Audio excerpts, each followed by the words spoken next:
Setelah beberapa hari lalu digerebek polisi, Rabu sore petugas Polrestabes Medan, Sumatera Utara kembali menggerebek kawasan Cermal 15 Medan.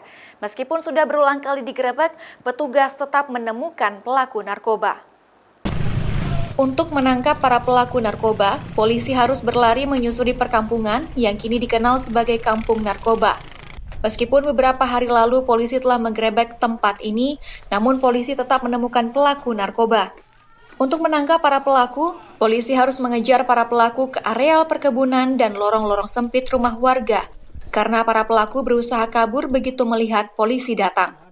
Tidak hanya menangkap pelaku narkoba, di kawasan ini polisi juga menemukan sejumlah barang bukti narkoba, termasuk puluhan alat hisap narkoba yang di dalamnya masih terdapat narkoba yang baru digunakan.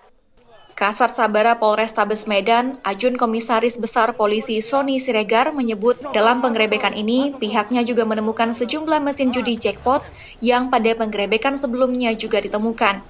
Memang TKP ini sudah ulang-ulang kita gerebek, tapi tetap aja tumbuh. Kali ini kita mengamankan 10 orang, kemudian banyak juga sepeda motor yang tidak bertuan yang kami duga menjadi gudang penyimpanan dari kejahatan, termasuk juga tadi ada meteran-meteran listrik dan sebagainya. Kemudian juga ada kelewang, benda tajam yang mungkin digunakan oleh para kriminal-kriminal dalam mempersiapkan kejahatannya, aksi kejahatannya.